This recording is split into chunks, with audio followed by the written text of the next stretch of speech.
بسم الله الرحمن الرحيم. مرحبا بكم أيها المشاهدون الكرام على هذه القناة. ناظرین کرام، اس سے پہلے آپ کے سامنے اس کتاب فی التطبیق النحوی والصرفی کی ایک ویڈیو پیش کی جا چکی ہے. آج اس کتاب کی دوسری ویڈیو آپ کے سامنے ہے. اس کتاب کے ذریعے سے نحو کا اجرا کرایا جا رہا ہے، اس میں پختگی پیدا کی جا رہی ہے اور اس کا امپلیمنٹیشن اور نفاذ سکھایا جا رہا ہے. نحو کی باریکی اور اس کے تنوع کو بیان کیا جا رہا ہے. میں نے اس کا پلے لسٹ بنا رکھا ہے، آپ تمام ویڈیوز ایک ساتھ پلے لسٹ پر دیکھ سکتے ہیں جو اسی نام سے پلے لسٹ ہے. تو چلیے آج کا سبق شروع کرتے ہیں. فضلاً عن نوع الكلمة يعينك على معرفة نوع الجملة التي هي مدار الدراسة النحوية.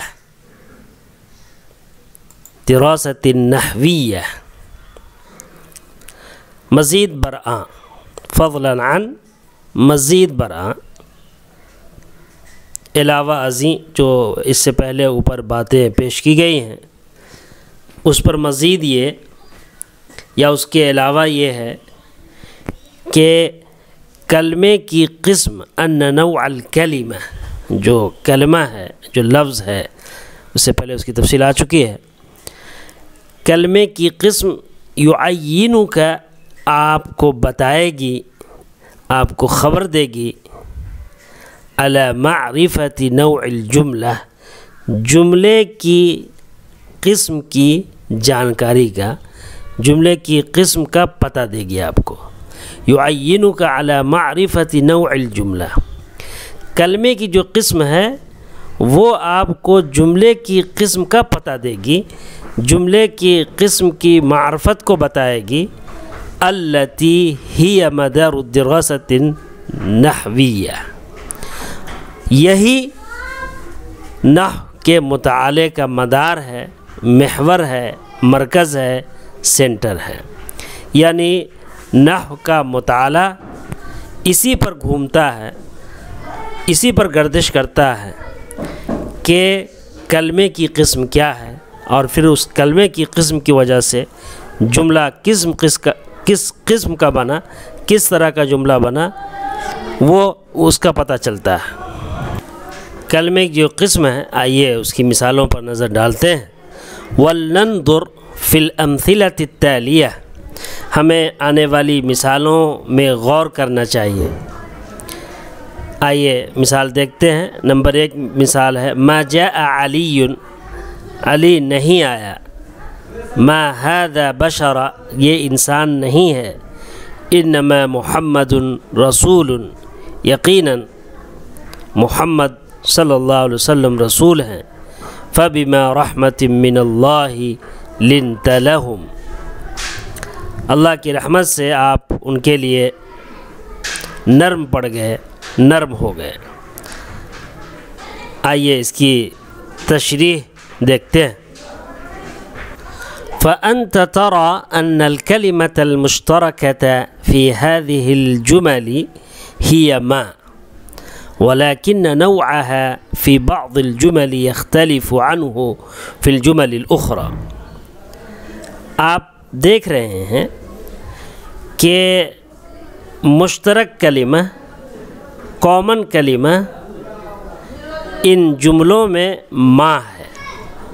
یہ جو 4 جملے ابھی آپ کے سامنے پیش کیے گئے ہیں، اوپر 4 مثالیں آپ کے سامنے پیش کی گئیں، ان 4 مثالوں میں جو کامن لفظ ہے، جو مشترک لفظ ہے، یعنی وہ لفظ ہر جملے میں ہے، وہ لفظ کیا ہے؟ ما ہے. فی هذه الجمل ہی ما، ولكن نوعها في بعض الجمل يختلف عنه، لیکن اس کی قسم یعنی جو ما ہے، اس ما کی قسم بعض جملے میں یختلف عنہ فی الجمل الاخرى، وہ مختلف ہے بعض دوسرے جملوں سے. لیکن کلمے کی قسم بعض جملے میں یختلف عنہ وہ مختلف ہے اس سے بعض دوسرے جملوں میں، یعنی جو نوع ہے جو ما ہے وہ کسی جملے میں کچھ ہے اور کسی جملے میں کچھ ہے، ہر جملے میں ما ایک طرح کا نہیں ہے بلکہ طرح طرح کا ہے، اس کو بھی ہم سمجھیں گے۔ آئیے جو پہلا جملہ ہے ما جاء علی، اسے سمجھتے ہیں۔ فَهِيَ فِي الْجُمْلَةِ الْأُولَى، تو یہ یعنی ما پہلے جملے میں حرف نفی، حرف نفی ہے، لا محل له من الاعراب، اس کے لیے اعراب کی کوئی جگہ نہیں ہے، ولا تأثیر لها على بقیت کلمات الجملہ، اور اس کا دوسرے بقیہ کلمات پر کوئی اثر بھی نہیں ہے، ولا تأثیر لها، اور اس کا کوئی اثر بھی نہیں ہے، علی بقیت کلمات الجملہ، جملے کے دوسرے کلمے پر، جملے کے بقیہ الفاظ پر، بقیہ کلمات پر، الا من ناحیت المعنی وهو النفی، مگر معنوی اعتبار سے، اور وہ معنوی اعتبار کیا ہے؟ معنوی ناحیے سے، معنوی اعتبار سے، اور معنوی ناحیہ معنوی اعتبار کیا ہے؟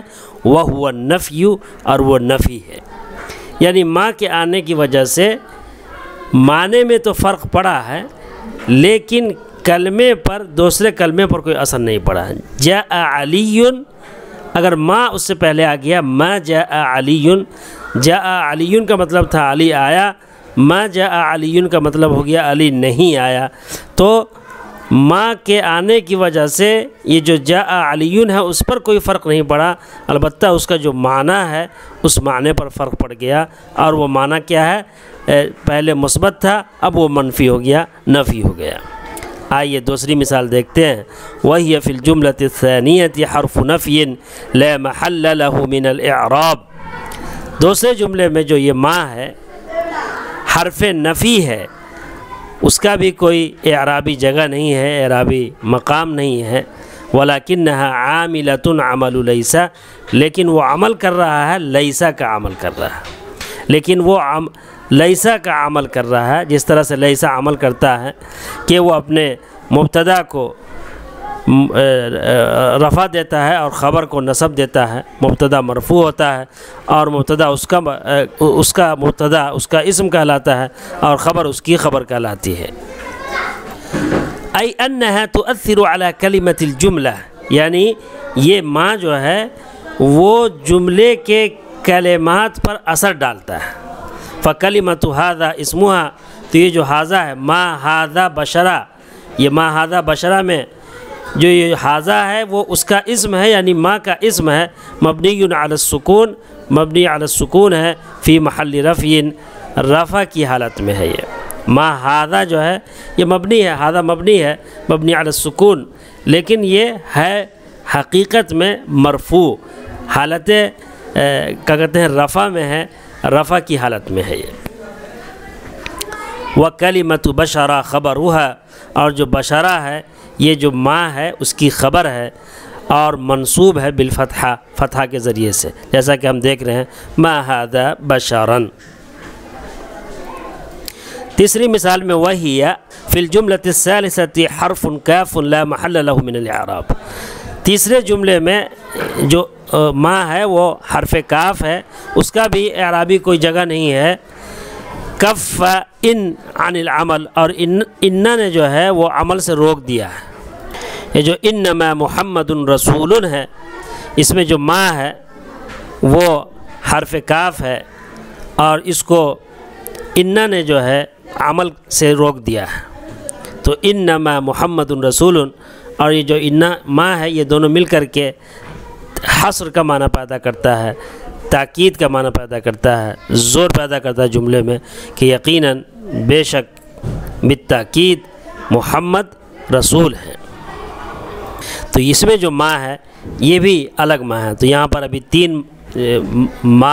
تین طرح کے ما آ چکے ہیں۔